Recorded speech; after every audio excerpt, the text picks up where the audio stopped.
اس قسم میں ہم دیکھتے ہیں کہ لوکاس کے قلعے میں ہلوفیرا بات کرتی ہے ایک کماندار سے. وہ کہتی ہے کہ مسلمانوں کی مقدس امانتیں چوری ہو گئی ہیں. آپ جیسے عادل اور ایماندار شخص کی نظر میں تو یہ حرکت بہت حقیر ہونی چاہیے. ویسے یہ کام کون کر سکتا ہے؟ کیا آپ کو کوئی علم ہے؟ بتائیے. اس بارے میں بھی کچھ کہا نہیں جا سکتا. آگے سے یہ عادل کماندار بولتا ہے مجھے کچھ ضروری کام کرنا ہے کہ آپ جا سکتی ہیں. اور وہ پھر ایک سپاہی کو کہتا ہے آپ جا کر ایک تیاری مکمل کرو، ہمیں ایک فرض نبھانا ہے. اس کے بعد ہم دیکھتے ہیں کہ عثمان سردار بولتا ہے السلام علیکم یا رحمت للعالمین، تیرے آگے میں تیرے آگے سجدہ کرتا ہوں اور نماز قبول فرما میری، آمین یا رب العالمین.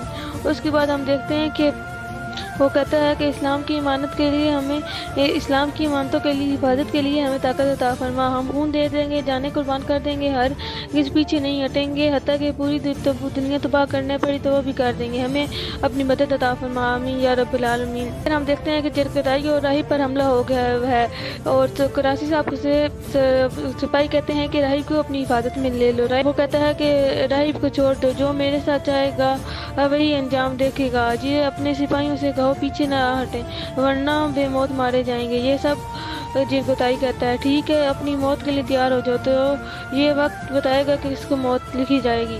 پھر وہ اپنے سپاہی کو کہتے ہیں کہ ہوشیار ہو جاؤ، میں ان کو بہلاتا ہوں، تم یہاں سے نکل کر عثمان سردار کو خبر پہنچانا. لیکن اترائب کو چرکتائی کو قید کر لیا جاتا ہے اور ان سے اور رائب سے پوچھا جاتا ہے کہ بتاؤ مجھے مقدس امانتیں کدھر ہیں. ادھر کراچی کا سپاہی کہتا ہے کہ سردار ہمیں جلد ہی امانت کو پتہ لگانا ہے، اس سے زیادہ ماریں گے تو یہ مر جائے گا. وہ کہتا ہے کہ نہیں، اتنے سے یہ نہیں مرنے والا، ہمیں بتائے گا کہ امانتیں کدھر ہیں، اس کی ٹانگیں ہاتھ پاؤں توڑ دو. اور اتنی دیر میں ہم دیکھتے ہیں کہ اوپر سے عثمان سردار آ جاتے ہیں. کراچی کے سپاہی ڈر کر بھاگ جاتے ہیں. ادھر وہ لیکن بھاگنے سے پہلے وہ کراچی کو چھرا گھونپ دیتا ہے. اور پھر ادھر ہم دیکھتے ہیں کہ چرکتائی بچ جاتا ہے اور جو راہب ہوتا ہے، راہب سے وہ پوچھتے ہیں کہ تم کس کے لیے کام کرتے ہو اور بتاؤ ہمیں مقدس امانتیں کدھر ہیں. ادھر ہم دیکھتے ہیں کہ کراچی کے پاس لوکاس آتا ہے اور لوکاس سے کراچی پوچھتا ہے کہ بتاؤ مقدس امانتیں کدھر ہیں. تو اس پہ لوکاس کہتے ہیں تمہیں فکر کرنے کی ضرورت نہیں ہے، آج رات تک امانتیں تمہارے پاس پہنچ جائیں گی. ادھر مرنے سے پہلے عثمان سردار راہب سے پوچھتے ہوئے بتاؤ تمہارا کس کے ساتھ گھر جوڑا، تم کس لیے کام کرتے ہو اور مقدس امانتیں کدھر ہیں. وہ یہ کہتا ہے کہ اس خانقاہ کا لفظ بولتے ہی وہ مر جاتا ہے. تو سب کو سمجھ آ جاتی ہے کہ امانتیں خانقاہ میں رکھی گئی ہیں. اور پھر عثمان سردار کو صحیح بولتے ہیں یقیناً انہوں نے حفاظتی اقدامات کیے ہوں گے. عثمان سردار کہتا ہے کہ ہم ہر حال میں امانتوں کو بچا لیں گے. ادھر ہم دیکھتے ہیں کہ بیان سردار کی بیگم خیمے میں ہے اور وہ اپنے بیان سردار کی بیوی سے کہتی ہے کہ میں بے گناہ ہوں، میں بے قصور ہوں، میں نے کچھ نہیں کیا، مجھے یہاں سے باہر نکالیں. لیکن وہ کہتا ہے کہ میں پوری کوشش کروں گا تمہیں یہاں پہ ایسے نہیں چھوڑوں گا. اس کے بعد اس کا بیٹا اس سے ملنے آتا ہے. وہ اپنے بیٹے کو یہ کہتی ہے کہ میں بے گناہ ہوں، میں نے کچھ بھی نہیں کیا، یہ ہمارے خلاف سازش ہے. اس کا بیٹا کہتا ہے کہ میں والدہ آپ کو چھوڑ کے کبھی نہیں جاؤں گا اور میں آپ کا ہمیشہ ساتھ دوں گا اور میں آپ کو یہاں سے باہر نکالوں گا.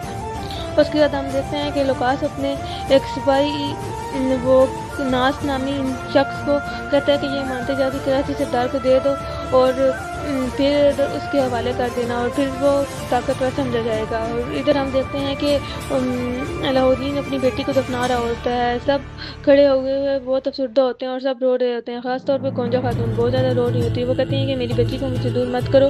اور وہ جب اسے دفنانے لگتا ہے تو اپنی بیٹی کو کہتا ہے کہ میں نے تمہارا نام ہائمہ نام رکھا ہے. اور جب اسے دفنانے لگتا ہے تو گونجا کہتی ہے ایک بار مجھے اپنے ہاتھوں میں سے دے. وہ گونجا کی گود میں رکھتا ہے. گونجا اسے دیکھ کر بہت زیادہ روتی ہے اور کہتی ہے کہ اس کو مجھ سے جدا نہ کرو. اور یہاں پہ ہم دیکھتے ہیں کہ وہ اپنی بیٹی کو دفنا دیتا ہے اور جہاں پہ اس کا اختتام ہو جاتا ہے.